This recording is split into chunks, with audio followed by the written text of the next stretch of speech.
Hello students, आज हम study करेंगे सब्जेक्ट ओबीजी। सब्जेक्ट ओबीजी में आज हम न्यू यूनिट स्टार्ट करेंगे। न्यू यूनिट है वो अपनी है the fetus. The fetus previous class में हम अम्बिलिकल कॉर्ड के बारे में डिटेल से पढ़ चुके हैं, ठीक है। एमनियोटिक फ्लूइड के बारे में पढ़ चुके हैं और प्रीवियस क्लास में फर्टिलाइजेशन है, डेवलपमेंट स्टेज है, उनके बारे में भी अपन स्टडी कर चुके हैं। और उसी क्लास को आगे कंटिन्यू करते हुए आज हम नेक्स्ट यूनिट स्टार्ट कर रहे हैं द फीटस। अब फीटस के अंदर, इस यूनिट के अंदर अपन पढ़ेंगे क्या एक्चुअली में? अपन इसमें पढ़ेंगे फीटस की फिजियोलॉजी क्या होती है, जनरल कैरेक्टरिस्टिक्स क्या होते हैं और फीटल सर्कुलेशन कैसे होता है, ठीक है। तो इसके बारे में पढ़ेंगे। तो इसके बारे में पढ़ने से पहले अपन प्री नेटल डेवलपमेंट के बारे में कुछ देख लेते हैं कि जब फर्टिलाइजेशन होता है, फर्टिलाइजेशन से लेके at a time of delivery, जब बेबी टर्म पर होता है 37 वीक पर होता है, तो उस 9 मंथ तक का जो टाइम ड्यूरेशन है उसको अलग अलग पीरियड्स के अंदर डिवाइड किया गया है। तो वो पीरियड्स कौन कौन से हैं? तो फर्स्ट अपन बात करें ओव्यूलर पीरियड, जिसको जर्मिनल पीरियड्स कहते हैं। Second is embryonic period, third is fetal period. तो फीटल पीरियड कब स्टार्ट होगा और कब उसको अपन फीटस बोल सकते हैं, ठीक है? जब फर्टिलाइजेशन हुआ, मेल प्रोन्यूक्लियस और फीमेल प्रोन्यूक्लियस दोनों फ्यूज होकर जाइगोट बनाते हैं, मींस कंसेप्टस बनाते हैं। उस कंसेप्टस बनने के बाद कब उसको डेवलपमेंट स्टेज के दौरान कब उसको फीटस अपन बोलेंगे, ठीक है? तो उसको अपन फीटल पीरियड कहेंगे अपन। तो जब कंसेप्टस बनता है, मतलब फर्टिलाइजेशन होकर कंसेप्टस बन गया, मतलब जाइगोट बन गया, तो वहाँ से लेकर 2 वीक्स तक उसे क्या बोलेंगे? 2 वीक्स ऑफ जेस्टेशन तक बोलेंगे, उसको ओव्यूलर पीरियड बोलेंगे। और 3 weeks to 8 weeks of gestation उसको बोलेंगे एम्ब्रियोनिक पीरियड। और 9 वीक्स से लेके टर्म तक उसको फीटल पीरियड्स के अंदर इंक्लूड करेंगे। तो ये 3 अलग अलग पीरियड्स हैं। तो 9 वीक्स जब स्टार्ट होगा, वहाँ से टर्म तक उसको क्या बोलेंगे? बेबी को फीटस बोलेंगे, ठीक है। ये तो था पीरियड्स के बारे में। नेक्स्ट बात करते हैं length of the fetus. Fetus की लेंथ कितनी होती है, ठीक है? फीटस की लेंथ कितनी होती है, उसका मेजरमेंट कैसे करते हैं? तो फर्स्ट है crown rump length. Crown rump length, crown मतलब ताज होता है एक तरह से, तो ताज सर पे लगाया जाता है। तो क्राउन रंप लेंथ कहाँ से कहाँ तक मेजर करेंगे? वर्टेक्स जो सर का हेड है वहाँ से लेके कॉकिस तक उसको क्या करेंगे? मेजर करेंगे। उसको बोलेंगे अपन क्राउन रंप लेंथ, जो कहाँ किसकी होती है? एम्ब्रियो की होती है। और लगभग कितनी होती है? 4 mm होती है। कॉकिक्स जो कौन सा पार्ट है? वर्टिब्रल कॉलम का एंड वाला पार्ट कॉकिक्स कहलाता है। तो वर्टेक्स से कॉकिस तक की जो लेंथ होती है उसको क्राउन रंप लेंथ बोलते हैं, जो कितनी होती है मेजरमेंट में? 4 mm होती है। कितनी होती है? 4 mm होती है। Second is a crown heel length. Crown heel length, इसका मेजरमेंट कहाँ से कहाँ तक होता है? वर्टेक्स पॉइंट से लेके हील। हील मत मीन्स जो पैर होते हैं वहाँ तक की जो लेंथ होती है उसको क्राउन हील लेंथ बोलते हैं। ये तो था length of the fetus. Length of the fetus अपन ने फर्स्ट देख लिया crown rump length, second is crown heel length, ठीक है। सेकंड अपन calculation of gestational age. Gestational age को कैसे कैलकुलेट करते हैं? तो फर्स्ट ट्राइमेस्टर में कैसे कैलकुलेट करेंगे जेस्टेशनल एज को, कि बेबी कितने मंथ का हो गया इंट्रा यूटेरल लाइफ के अंदर, कितने वीक्स का हो गया, कितने मंथ का हो गया, इसको कैसे आइडेंटिफाई करेंगे? फर्स्ट ट्राइमेस्टर के अंदर जब एंटीनेटल एग्जामिनेशन किया जाएगा तो कैसे करेंगे कि क्राउन रंप लेंथ मेज़र की जाएगी, उसमें 6.5 ऐड कर दिया जाएगा, तो जेस्टेशनल एज आइडेंटिफाई हो जाएगी। क्राउन रंप लेंथ कितनी है उस बेबी की, उसमें 6.5 ऐड करेंगे तो जेस्टेशनल एज को अपन आइडेंटिफाई कर सकते हैं। अब अपन वेट की बात करें कि एट टर्म पर फीटस का वेट कितना होता है, तो फीटस का वेट वेरी करता है इस रेंज में 2.5 kg टू 3.5 kg के इन बिटवीन वेरी करता है। और एवरेज वेट होता है लगभग 3 kg या 2.9 kg के समथिंग, और जो वेट है वो वेरी करता है 2.5 kg टू 3.5 kg तक वेरी करता है। नेक्स्ट बात करते हैं अपन फीटस फिजियोलॉजी की। फीटस फिजियोलॉजी में कि फीटस जो है या ओव्यूलर पीरियड्स है, एम्ब्रियोनिक पीरियड्स है, उस दौरान उस कंसेप्टस जो बना उसको न्यूट्रिशन कहाँ से मिलेगा, कंसेप्टस को न्यूट्रिशन कहाँ से मिलेगा। तो इस न्यूट्रिशन के अंदर 3 अलग अलग स्टेजेस है, 3 अलग अलग स्टेजेस है। फर्स्ट बात करते हैं एब्जॉर्प्शन। एब्जॉर्प्शन में क्या होगा कि जैसे ही कंसेप्टस बना, जाइगोट बना, उसके अंदर फेलोपियन ट्यूब्स के एम्पुला वाले पार्ट में जाइगोट बन गया। तो जाइगोट बनने के बाद वो एक सेल बन गई थी। अब उस सेल के अंदर साइटोप्लाज्म प्रेजेंट है। उस सेल के अंदर क्या प्रेजेंट है, साइटोप्लाज्म प्रेजेंट है। उस साइटोप्लाज्म के अंदर ड्यूटोप्लाज्म होता है। क्या होता है, ड्यूटोप्लाज्म, जो क्या होता है, एक तरह फूड पार्टिकल्स होता है। जैसे अपन बात करें हेंस जो एग होते हैं, उस हेंस एग के अंदर भी क्या होता है, कंसेप्टस जो होता है वो होता है, साथ में क्या होता है, न्यूट्रिशन होता है। उसके अंदर साइटोप्लाज्म में ड्यूटोप्लाज्म प्रेजेंट रहता है। वो क्या करता है, उस कंसेप्टस को क्या देता है, न्यूट्रिशन देने का काम करता है। इसी प्रकार जो कंसेप्टस बना था उसके साइटोप्लाज्म में ड्यूटोप्लाज्म प्रेजेंट स्टोर्ड रहता है। उस ड्यूटोप्लाज्म से क्या मिलता है, न्यूट्रिशन मिलता है। ये तो था उसके अंदर साइटोप्लाज्म प्रेजेंट है। साथ में जो फेलोपियन ट्यूब है, उस फेलोपियन ट्यूब के अंदर कंसेप्टस मीन्स जाइगोट प्रेजेंट है। तो यहाँ से ट्यूबुलर जो सिक्रेशन होगा, उस यूट्राइन ट्यूब जो है फेलोपियन ट्यूब से सिक्रेशन होगा, वहाँ से ये क्या करेगा, एब्जॉर्ब कर लेगा न्यूट्रिशन को। ये तो था एब्जॉर्प्शन पीरियड जब कंसेप्टस बना था। नेक्स्ट इज है हिस्टोट्रोफिक ट्रांसफ़र। हिस्टोट्रोफिक ट्रांसफ़र में क्या होगा, जब इम्प्लांटेशन होगा तो इम्प्लांटेशन होने के बाद में यूटेरो प्लेसेंटल सर्कुलेशन का क्या हो जाएगा, एस्टाब्लिशमेंट हो जाएगा। यूटेरो प्लेसेंटल सर्कुलेशन का एस्टाब्लिशमेंट हो जाएगा। जब जाइगोट 2 सेल स्टेज के अंदर कन्वर्ट हुआ, उसके बाद 4 सेल स्टेज के अंदर कन्वर्ट हुआ। 4 सेल स्टेज के अंदर कन्वर्ट होने के बाद में 16 सेल स्टेज मोरूला में कन्वर्ट हुआ। उसके बाद में 64 सेल स्टेज ब्लास्टोसिस्ट बन गई थी, और ब्लास्टोसिस्ट का क्या हुआ था, अटैचमेंट होकर इम्प्लांटेशन हो गया था। अब इम्प्लांटेशन होने के बाद में उसको न्यूट्रिशन कौन देगा, जो यूटेराइन जो मेम्ब्रेन होती है, एंडोमेट्रियम की जो लेयर होती है जहाँ पर इंटरस्टिशियल इम्प्लांटेशन हुआ था, वहाँ से उसको क्या मिलेगा, न्यूट्रिशन मिलेगा बाय द डिफ्यूजन प्रोसेस के थ्रू।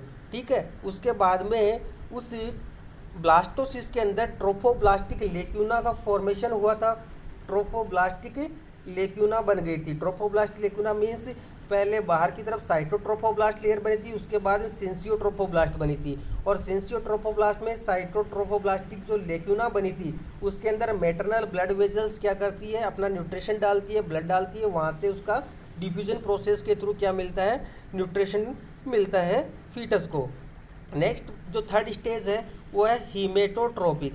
हीमेटोट्रोपिक के अंदर क्या होगा, इसके अंदर एस्टाब्लिशमेंट फीटर सर्कुलेशन का एस्टाब्लिशमेंट हो जाता है। मतलब फीटस के अंदर ब्लड वेजल्स का डेवलपमेंट हो जाएगा और ये न्यूट्रिशन का आदान प्रदान करेगा पैसिव ट्रांसफ़र के थ्रू, एक्टिव और पैसिव ट्रांसफ़र के through at a time of 3rd week of gestation पर।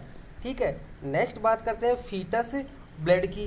फीटस ब्लड जो है, फीटस ब्लड कब फॉर्मेशन होगा, तो haematopoiesis is demonstrated in the embryonic phase first in the yolk sac by the 14th day. 11th day पर क्या हो गया था, 11th डे पर इम्प्लांटेशन कंप्लीट हो चुका था, और 14th डे पर जो योक सेक है वो आरबीसी प्रोडक्शन करेगा। किसके अंदर, फीटस के अंदर। जो एम्ब्रियोनिक डेवलपमेंट होगा उस दौरान 14th वीक पर योक सेक आरबीसी प्रोडक्शन करेगा, और 10th वीक पर लीवर बिकम मेजर साइट रहेगी, लीवर बिकम मेजर साइट रहेगी। 14th डे पर तो योक सेक बनाएगा, और 10th वीक ऑफ जेस्टेशन पर जो फीटस का लीवर है वो क्या करेगा, आरबीसी का प्रोडक्शन करेगा। Gradually the red cell production site extend to the spleen. उसके बाद में फर्स्ट था yolk sac, second is liver, third कौन सा रहेगा, spleen and bone marrow. Spleen क्या करेगी, आरबीसी का प्रोडक्शन, और बोन मेरो भी आरबीसी का प्रोडक्शन करेगा। और जैसे जैसे टाइम ड्यूरेशन बढ़ेगा तो फीटस जो है उसके बाद में बोन मेरो है वो मेजर साइट रहेगी, बोन मेरो मेजर साइट रहेगी। जो फ्लैट बोन है वो क्या करेगी, आरबीसी का प्रोडक्शन करेगी। और फीटस हीमोग्लोबिन की जो ग्रेटर एफिनिटी होती है वो ऑक्सीजन के प्रति होती है, और लोअर जो एफिनिटी होती है वो होती है डाईफॉस्फोग्लिसरेट के साथ में। ठीक है, नेक्स्ट बात करते हैं कि total feto placental blood volume at term is estimated to be 125 ml per KG, means 125 ml per KG body weight of the fetus, इतना ब्लड उसके अंदर प्रेजेंट रहेगा। और फीटस आरबीसी जो होती है उसका लाइफ स्पान होता है 80 डेज, एडल्ट आरबीसी का लाइफ स्पान 120 डेज होता है, जबकि फीटस आरबीसी का लाइफ स्पान जीवित रहने की जो कैपेसिटी है वो 80 डेज होती है। ये था आपने ब्लड के बारे में पढ़ा। नेक्स्ट अपन फीटल फिजियोलॉजी में पढ़ेंगे leukocytes and fetal defence. Leukocytes के बारे में बात करें तो ल्यूकोसाइट एपियर कब होती है, after 2 month of gestation. Gestation जो पीरियड चल रहा है 1 मंथ कंप्लीट हो गया, 2 मंथ कंप्लीट हो गया, तो 2 मंथ बाद में ल्यूकोसाइट्स का फॉर्मेशन स्टार्ट हो जाएगा। Leukocytes means WBC, white blood cell, और इनका काउंट कितना होता है 15 to 20,000 पर mm³ एट टर्म पर। टर्म पर बात करें जब फीटस टर्म की कंडीशन पर है, 37 वीक पर है, उस टाइम वाइट ब्लड जो सेल होती है उनका काउंट कितना राइजेज होता है 15 to 20,000 पर mm³। मैटरनल IgG जो मदर की इम्यूनोग्लोबुलिन है IgG, वो प्लेसेंटा को क्रॉस करके किस में आती है, फीटस के अंदर। मैटरनल IgG जो इम्यूनोग्लोबुलिन है वो प्लेसेंटा को क्रॉस करते हुए फीटस में एंटर करती है और फीटस को पैसिव इम्यूनिटी प्रदान करती है और उसकी इम्यूनिटी को इंक्रीज करती है। और ये कब होता है, 12th वीक ऑफ जेस्टेशन के ऊपर, कि मैटरनल IgG 12th वीक पर प्लेसेंटा को क्रॉस करती है। At term fetal IgG level जो है वो 10% ज़्यादा रहता है मदर से। नेक्स्ट बात करते हैं कि IgA is produced only after birth in response to antigens और एंटेरिक इन्फेक्शन की वजह से। IgA कब होता है कि एंटेरिक कोई इन्फेक्शन होगा तब वो डेवलप होगी। नेक्स्ट फीटल फिजियोलॉजी में बात करें यूरिनरी सिस्टम की, तो यूरिनरी सिस्टम भी एक मोस्ट इम्पॉर्टेंट सिस्टम है। तो by the end of the first trimester starting की जो 3rd मंथ है, 3 महीने हैं, वो कंप्लीट होने के बाद में नेफ्रॉन एक्टिव हो जाएंगे और यूरिन का सिक्रेशन स्टार्ट कर देंगे। नेफ्रॉन एक्टिव हो जाएंगे और यूरिन का सिक्रेशन स्टार्ट कर देंगे जो फर्स्ट 3 महीने कंप्लीट होने के बाद। और नियर टर्म मतलब टर्म की कंडीशन पर यूरिन प्रोडक्शन होना स्टार्ट हो जाएगा 650 ml पर डे, 650 ml जो पर डे है उन यूरिन का प्रोडक्शन होना स्टार्ट हो जाएगा। Kidney are not essential for survival of the fetus in utero, मतलब जब फीटस यूटेराइन लाइफ के अंदर है तो किडनी इतनी इम्पोर्टेंट नहीं है फीटस के सर्वाइवल के लिए। क्यों? क्योंकि मदर जो है वो क्या कर रही है, waste product O2 CO2 nutrition का आदान प्रदान करने के लिए हेल्प कर रही है।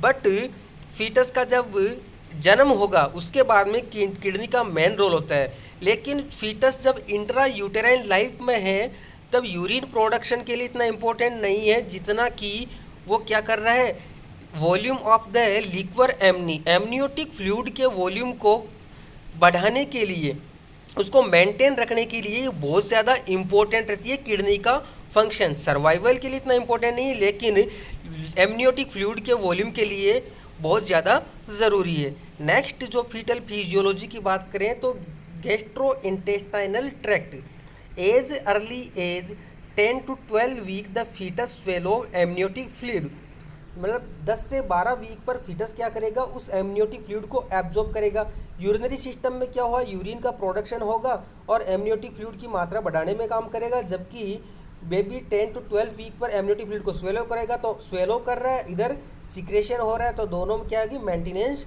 रहेगी।